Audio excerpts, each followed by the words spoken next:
അപ്പം അടുത്ത നിയമസഭാ തെരഞ്ഞെടുപ്പൊക്കെ വരാൻ പോവുകയാണ്. ഇപ്പം ഇടതുപക്ഷ സർക്കാരിൻ്റെ രണ്ടാം ഊഴം തീരുകയാണ്. അതായത് ഇടതുപക്ഷ സർക്കാരിൻ്റെ എന്ന് പറഞ്ഞാൽ തുടർച്ചയായിട്ടുള്ള പിണറായി വിജയൻ്റെ ഭരണം ഇപ്പോൾ അതിൻ്റെ കാലാവധി തീരുകയാണ്. പുതിയ ഭരണസമിതി വരുമ്പോൾ ഇടതുപക്ഷം തന്നെ തുടരട്ടെ എന്നാണ് നമ്മൾ ആഗ്രഹിക്കുന്നത്. പക്ഷെ ചിലരെങ്കിലും പറയുന്നുണ്ട് ഇടതുപക്ഷം തുടർന്നു കഴിഞ്ഞാൽ ചില പ്രശ്നങ്ങളൊക്കെ ഉണ്ട്, അഹങ്കാരികളായി പോകും, അല്ലെങ്കിൽ അവരുടെ ഭാഗത്ത് നിന്ന് കൂടുതൽ പ്രശ്നങ്ങൾ ഉണ്ടാകും എന്നൊക്കെ പറയുന്നുണ്ട്. ഇതിനിടയിലാണ് കോൺഗ്രസിൻ്റെ പുതിയുഗ യാത്രയും കാര്യങ്ങളൊക്കെ നടക്കുന്നുണ്ട്. കോൺഗ്രസ് പലതരം വാഗ്ദാനങ്ങൾ നൽകുന്നുണ്ട്. അപ്പോൾ സാധാരണ അടിസ്ഥാന ജനതയുടെ ആവശ്യങ്ങളായിട്ടുള്ള ചില കാര്യങ്ങൾ നമ്മളിവിടെ ചൂണ്ടിക്കാണിക്കുകയാണ്. അതായത് ഏറ്റവും പ്രധാനപ്പെട്ട ഒരു കാര്യം ക്ഷേമ പെൻഷനാണ്. അതുകൊണ്ട് മാത്രം ജീവിക്കുന്ന അനേകം ആൾക്കാരുണ്ട്. ചിലർക്ക് അതൊരു അധികപ്പറ്റായിട്ടുള്ള പണമാണെങ്കിൽ ചില ആളുകൾക്ക് ഏറ്റവും വലിയൊരു ആശ്രയം അല്ലെങ്കിൽ ഒരു വലിയൊരു അനുഗ്രഹമാണ് ഈ പറയുന്ന ക്ഷേമ പെൻഷൻ. അതുകൊണ്ട് മാത്രം ജീവിക്കുന്ന അനേകം കുടുംബങ്ങൾ നമ്മുടെ ഇടയിലുണ്ട്. ആ ഒരു വരുമാനം എന്ന് വെച്ച് കഴിഞ്ഞാൽ അതുകൊണ്ട് വന്നിട്ട് അവർക്ക് അത്യാവശ്യം മരുന്നുകൾ കാര്യങ്ങളൊക്കെ വാങ്ങിക്കുന്ന ആൾക്കാരുണ്ട്. അതിപ്പോൾ നമുക്ക് കൃത്യമായിട്ട് കൊടുത്തുകൊണ്ടിരിക്കുകയാണ്. 2000 രൂപയാണ് 2500 ആക്കണമെന്നുള്ള ആഗ്രഹം സർക്കാരിനുണ്ടായിരുന്നു. പക്ഷേ അതിൽ ഒത്തിരി തടസ്സങ്ങളുണ്ടായി. നമുക്ക് അർഹതപ്പെട്ട പണം കേന്ദ്രം തടഞ്ഞു വെച്ചു. കടമെടുപ്പ് പരിധി അവർ കുറച്ചു. നമ്മുടെ കേരളം വലിയ കടക്കണിയിലാണെന്നുള്ള രീതിയിലാണൊക്കെ അവർ പറയുന്നത്. പക്ഷേ ഇന്ത്യയിലെ 28 സംസ്ഥാനങ്ങളിൽ ഏകദേശം 10 സംസ്ഥാനങ്ങൾക്കുള്ളിൽ പോലും നമ്മുടെ കടബാധ്യതയിൽ കേരളം ഇല്ല എന്നുള്ളതാണ് പ്രധാനപ്പെട്ട ഒരു കാര്യം. ഇങ്ങനെയുള്ള പല പ്രശ്നങ്ങളുടെ ഇടയിൽ ഈ UDF നൽകുന്ന വാഗ്ദാനങ്ങളിൽ ഒരിക്കൽ പോലും ഈ ക്ഷേമ പെൻഷൻ കൂട്ടിക്കൊടുക്കുമെന്ന് നിങ്ങൾ എവിടെയെങ്കിലും കേട്ടിട്ടുണ്ടോ? അല്ലെങ്കിൽ UDFൻ്റെ ഏതെങ്കിലും ഒരു നേതാക്കന്മാർ പറയുന്നുണ്ടോ? ക്ഷേമ പെൻഷനെക്കുറിച്ച് പലപ്പോഴും അവർ പല ആക്ഷേപങ്ങളും ഉന്നയിച്ചിട്ടുണ്ട്. കൈക്കൂലിയാണെന്ന് പറഞ്ഞിട്ടുണ്ട്. അതുപോലെ തന്നെ ഇടക്കാലത്ത് ചട്ടിമറിയും കൊണ്ടൊക്കെ വന്നത് കൊടുക്കാത്ത സർക്കാരിൻ്റെ ഒരു സാമ്പത്തിക പ്രതിസന്ധി വന്നപ്പോൾ കൊടുക്കാൻ പറ്റാത്ത ഒരു സാഹചര്യത്തിൽ വലിയ പ്രതിഷേധങ്ങളൊക്കെ അവർ ചട്ടിമറിയെ മുന്നിൽ നിർത്തിക്കൊണ്ട് ചെയ്യുകയുണ്ടായി. എന്നാൽ ഇപ്പോൾ അവർ ഈ പറയുന്ന അടുത്ത തെരഞ്ഞെടുപ്പിലേക്ക് VD സതീശൻ ഇപ്പോൾ മുഖ്യമന്ത്രിയാണെന്ന് സ്വയം ധരിച്ചു നടക്കുന്ന ഒരാൾ കൂടിയാണ്. അപ്പോൾ അദ്ദേഹത്തിൻ്റെ ഈ പുതുയുഗ യാത്രയിൽ എവിടെയെങ്കിലും നിങ്ങൾ കേട്ടോ ക്ഷേമ പെൻഷൻ വർദ്ധിപ്പിക്കും എന്നോ അതല്ലെങ്കിൽ ക്ഷേമ പെൻഷൻ കൃത്യമായിട്ട് കൊടുക്കാനുള്ള ഒരു പ്ലാൻ ഉണ്ടെന്നോ എവിടെയെങ്കിലും പറയുന്നത് നിങ്ങൾ കേട്ടോ? ഒരിക്കലും നിങ്ങൾ കേൾക്കാൻ വഴിയില്ല. കാരണം അദ്ദേഹം അങ്ങനെ പറഞ്ഞിട്ടില്ല. രണ്ടാമത്തെ ഒരു കാര്യമാണ് ഏറ്റവും വലിയൊരു പാവപ്പെട്ട ആളുകളുടെ ഒരു പ്രധാനപ്പെട്ട ആവശ്യമാണ് ഒരു 3 സെൻറ്റ് ഭൂമി ലഭിക്കുക എന്നുള്ളത്. അതുപോലെ തന്നെ ഒരു വീട്, കയറിക്കിടക്കാൻ അടച്ചുറപ്പുള്ളൊരു വീട് ലഭിക്കുക എന്നുള്ളത്. അപ്പം നമ്മുടെ സംസ്ഥാന സർക്കാർ നിലവിൽ 5 ലക്ഷത്തിൽ പരം ആളുകൾക്ക് ഇപ്പോൾ വീട് കൊടുത്ത് 5,364,000 വീട് പൂർത്തീകരിച്ചിട്ടുണ്ട്. പിന്നെ 1 ലക്ഷത്തോളം വീടുകളുടെ നിർമ്മാണം നടന്നുകൊണ്ടിരിക്കുകയാണ്. അപ്പോൾ ഏകദേശം ഈ സർക്കാരിൻ്റെ കാലത്ത് 6 ലക്ഷത്തോളം ആളുകൾക്കാണ് വീട് ലഭിക്കുന്നത്. ഇനിയും ലിസ്റ്റിലുള്ള ആൾക്കാരുണ്ട്, അർഹരായവർ പുറത്ത് നിൽപ്പുണ്ട്. അപ്പോൾ അവർക്കെല്ലാം വീട് നൽകണം. അതിന് ഈ സർക്കാർ തുടർന്നാൽ മാത്രമേ അത് ലഭിക്കുകയുള്ളൂ. കാരണം UDF എന്ന് പറഞ്ഞാൽ ലൈഫ് പദ്ധതി നിർത്തലാക്കും എന്ന് പറഞ്ഞ ആൾക്കാരാണ്. MM ഹസൻ UDF കൺവീനറായിട്ടിരുന്ന MM ഹസനൊക്കെ നേരത്തെ പറഞ്ഞിട്ടുണ്ട്. അതുപോലെ തന്നെ ഏകദേശം ഒരു 2 നഗരസഭകൾ ഈ ഒരു പദ്ധതി നടപ്പിലാക്കുകയും ചെയ്തിട്ടില്ല കേരളത്തിൽ. അപ്പോൾ അത് ഒരു വലിയ അവർ അധികാരത്തിൽ വന്നാൽ എന്താണ് ചെയ്യാൻ പോകുന്നതെന്ന് നമുക്ക് മനസ്സിലാക്കാം. അതായത് തൃക്കാക്കരയും കളമശ്ശേരിയും നഗരസഭകളാണ് UDF ഭരിക്കുന്ന. ആ 2 നഗരസഭകളിൽ ഈ ഒരു പദ്ധതിയിൽ ഒരു വീട് പോലും കൊടുത്തില്ല എന്നുള്ളതാണ് പ്രധാനപ്പെട്ട ഒരു പ്രശ്നം എന്ന് പറയുന്നത്. അപ്പോൾ ഇവർ അധികാരത്തിൽ വന്നു കഴിഞ്ഞാൽ ബാക്കിയുള്ളിടത്തുകൂടെ ഈ ഒരു പദ്ധതിയിൽ ഒരു വീട് ലഭിക്കാനുള്ള അർഹത ഇല്ലാതാക്കും.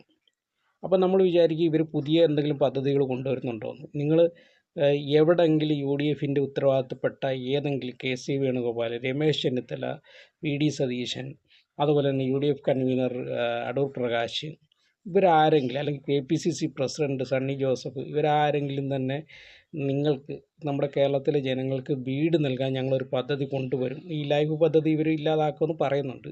അപ്പം ഞങ്ങളിനി അധികാരത്തിൽ വന്നാൽ ഈ പാവപ്പെട്ട ആളുകൾക്ക് ഭൂമി നൽകും, അതല്ലെങ്കിൽ വീട് നൽകും, അതിനായിട്ട് ഞങ്ങളൊരു പദ്ധതി കൊണ്ടുവരുന്നു, ഒരു നിർദ്ദേശം പോലും ഇവരുടെ പരിപാടികളൊന്നും നടപ്പിലാകാറില്ല. എങ്കിൽ പോലും പണ്ടൊരു കോൺഗ്രസിൻ്റെ നേതാവ് പറഞ്ഞത്, പ്രകടന പത്രിക എന്ന് പറഞ്ഞാൽ ആ സമയത്ത് വെറുതെ പറയാൻ വേണ്ടി മാത്രമുള്ളതാണ്, പക്ഷേ അത് നടപ്പിലാക്കണമെന്നൊന്നും ഇല്ലെന്നാണ് പറഞ്ഞത്.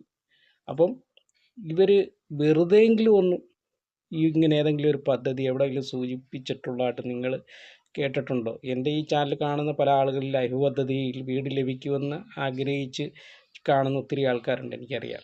നമ്മൾ ഏത് വീഡിയോ ഇട്ടാലും ലൈഫ് പദ്ധതിയെക്കുറിച്ചാണ് ആൾക്കാർ വന്ന് ചോദിക്കുന്നത്. അതുകൊണ്ടാണ് ഈ ഒരു വിഷയം ഞാനിപ്പോൾ ഒരു വീഡിയോ ആയിട്ട് ഇതിൻ്റെ അത് ചെയ്യുന്നത്. കാരണം പാവപ്പെട്ട ആളുകൾക്ക് അത്യാവശ്യമുള്ള കാര്യങ്ങൾ, നമുക്കറിയാം കേരളത്തിലെ ഒരുവിധപ്പെട്ട ആളുകൾക്കൊക്കെ പൈസ ഇല്ലെന്ന് പറഞ്ഞാലും അവരെല്ലാം നല്ല രീതിയിലാണ് ജീവിക്കുന്നത്. അപൂർവമായിട്ടുള്ള ആൾക്കാർ. പിന്നെ കടമില്ലാത്ത മലയാളി ഇല്ല. കാരണം മൈക്രോ ഫിനാൻസ് വായ്പകൾ കാര്യങ്ങൾ അവർ കാരണം പുതിയ കാലത്ത് പുതിയ രീതിയും പുതിയ ജീവിതത്തിലും നമ്മൾ പണ്ടെന്ന് പറഞ്ഞാൽ പല ആളുകൾക്കും കടമൊന്നുമില്ല, അവർ ഉള്ളതുകൊണ്ട് ജീവിക്കുന്നു. പക്ഷേ ഇന്ന് അങ്ങനെ അല്ല. ഇന്ന് ഉള്ളതുകൊണ്ട് ജീവിക്കാമെന്ന് വിചാരിക്കുന്നവർ അപൂർവമാണ്. അതുകൊണ്ട് തന്നെ ഇന്ന് പ്രധാനപ്പെട്ടതെന്ന് പറഞ്ഞാൽ എല്ലാവർക്കും എല്ലാ ആവശ്യങ്ങളും വേണം. അതുകൊണ്ട് ചിലപ്പോൾ മിക്ക ആളുകൾക്കും കടമുണ്ട്. ഒരുവിധപ്പെട്ടവരാരും ഇല്ലെന്നുള്ളതാണ്. പക്ഷേ അവർക്ക് ഇതിനെല്ലാം മുന്നോട്ട് കൊണ്ടുപോകാനുള്ള സാമ്പത്തികം പലതരത്തിൽ ലഭിക്കുന്നുണ്ട്. പാവപ്പെട്ട ആളുകൾക്കായാലും ഇപ്പം ക്ഷേമ പെൻഷൻ ഒരു വീട്ടിൽ ചിലപ്പോൾ 2 പേര് ഉണ്ടെങ്കിൽ, അപ്പൂപ്പനും അമ്മൂമ്മയും അല്ലെങ്കിൽ പ്രായമുള്ള 60 വയസ്സിന് മുകളിലുള്ള 2 പേരുണ്ടെങ്കിൽ അവർക്ക് ഏകദേശം 48,000 രൂപ ഒരു വർഷം ലഭിക്കുകയാണ്. അവിടെ ഒരു സ്ത്രീ സുരക്ഷാ പെൻഷൻ വാങ്ങിക്കുന്നൊരു വനിതയുണ്ടെങ്കിൽ 12,000 രൂപ ഒരു വർഷം ലഭിക്കുകയാണ്. ഇതുകൂടാതെയാണ് ഇപ്പം ചില ആളുകൾക്കൊക്കെ ക്ഷേമനിധി ബോർഡിൻ്റെ പെൻഷനും കൂടെ ഉണ്ട്. അപ്പോൾ അത് 2 പെൻഷൻ വാങ്ങിക്കുന്നതാണെങ്കിൽ ഒരെണ്ണം 600 രൂപയെ ലഭിക്കുകയുള്ളൂ. അപ്പം 600 അപ്പോൾ അങ്ങനെ അത് കൃത്യമായിട്ട് ലഭിക്കുകയാണെങ്കിൽ, അത് അവർ ക്ഷേമനിധിയിൽ പൈസ കൊടുത്തതിൻ്റെ ഭാഗമാണ് എന്ന് പറഞ്ഞാൽ പോലും അത് കൃത്യമായിട്ട് കിട്ടുന്നുണ്ടെങ്കിൽ അതൊരു വലിയ കാര്യമാണ്. പിന്നെ ഇതിനെല്ലാം വിമർശിക്കുന്നവർ ഒരു കാര്യം ചിന്തിക്കുക, ഇതെല്ലാം ഈ കേരളത്തിലേ ഉള്ളൂ, ഇന്ത്യയിലെ മറ്റ് സംസ്ഥാനങ്ങളിലൊന്നും തന്നെ ഈ കാര്യങ്ങളൊന്നും ഇല്ല, ഉള്ളതെല്ലാം തുച്ഛമായ തുക മാത്രം കൊടുത്തുള്ള കാര്യങ്ങളാണ്. അപ്പോൾ നിങ്ങൾ ഈ വരും കാലത്ത് ഇനിയും നമ്മൾ പാവപ്പെട്ട ആളുകൾക്ക് ഉപകാരപ്പെടുന്ന, അവിടെ ജാതിയും മതവും വർഗീയതയും ഒന്നുമല്ല, നമുക്ക് നമ്മുടെ മക്കൾ നാളെ എന്താകണം, നമ്മുടെ സ്ഥിതി എന്താണ്, നമുക്ക് എങ്ങനെ ജീവിക്കാം. നമുക്കിന്ന് ഒരു ഹോസ്പിറ്റലിൽ ചെന്ന് കഴിഞ്ഞാൽ പെട്ടെന്ന് ഓടിച്ചെന്ന് കഴിഞ്ഞാൽ നമുക്ക് ചികിത്സ ലഭിക്കും. വലിയ ഇതൊന്നുമല്ല, അത്യാവശ്യം ചികിത്സ ലഭിക്കും. വിദേശ രാജ്യങ്ങളിലെ കഥകളൊക്കെ കേട്ടിട്ടില്ലേ? ഡേറ്റ് നിർവഹിച്ച് അവർ പറയുന്ന ഒരു ഡേറ്റിൽ അറ്റാക്ക് വന്നു എന്നാൽ പോലും കൃത്യമായിട്ട് സ്പോട്ടിൽ ചികിത്സ കിട്ടുന്നില്ല എന്നുള്ളതാണ് വിദേശ രാജ്യങ്ങളിൽ ഉൾപ്പെടെയുള്ള കാര്യം. വടക്കേന്ത്യയിലെ കാര്യം പിന്നെ പറയേണ്ട കാര്യമില്ല. 10ാം ക്ലാസ്സുകാരനാണ് പലയിടത്തും ചികിത്സിക്കുന്നത്.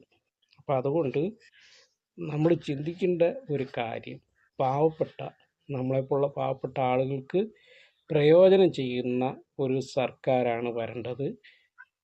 അങ്ങനെയുള്ള ഒരു സർക്കാർ വരാൻ വേണ്ടി നിങ്ങൾ വോട്ടുകൾ ചെയ്യുക. കാരണം നമ്മളിപ്പോൾ വോട്ട് ചെയ്യാനുള്ള ഒരു ആഹ്വാനമല്ല ഈ പറയുന്നത്. കാരണം ഞാൻ പറയുന്നത് പോലെ തന്നെ എല്ലാ മനുഷ്യനും അവരുടേതായിട്ടുള്ള രാഷ്ട്രീയവും രാഷ്ട്രീയ ബോധങ്ങളും ഒക്കെ ഉണ്ട്, ഇല്ലെന്നല്ല.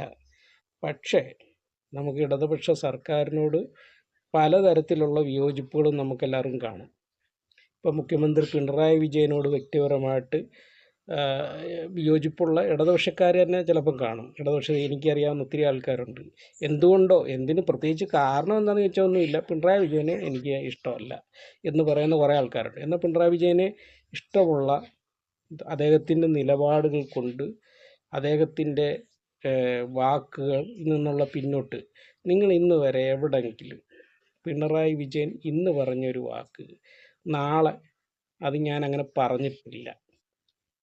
ചിലപ്പോൾ വർഷങ്ങളുടെയൊക്കെ ഇതിൽ ഒരു ഓർമ്മക്കുറവുണ്ടോ, അല്ലെങ്കിൽ ചിലപ്പോൾ ആ സംഭവം മറന്നുപോയത് കൊണ്ടോ ഒരു പക്ഷെ പറഞ്ഞേക്കാം എന്ന് എൻ്റെ അറിവിലില്ല. ചിലപ്പോൾ അങ്ങനെ പറഞ്ഞിട്ടുണ്ടായിരിക്കാം.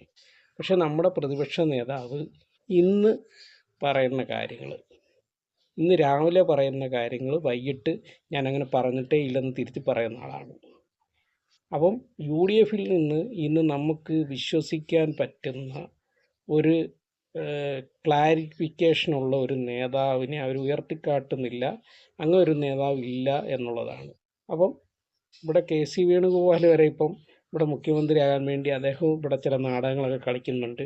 ഇതിനിടയിൽ ഞാൻ തള്ളപ്പെട്ടു പോയോ എന്നുള്ള രീതിയിൽ രമേശ് ചെന്നിത്തല കുറച്ചൊന്ന് കാര്യങ്ങളുമായിട്ട് മുന്നോട്ട് വരുന്നുണ്ട്. അപ്പം UDF വളരെ വിഷമത്തിലാണ്. അത് അവർക്ക് നമുക്കിപ്പോൾ ഏതൊരു കാര്യമായാലും അങ്ങനെയൊക്കെ തന്നെയാണ്.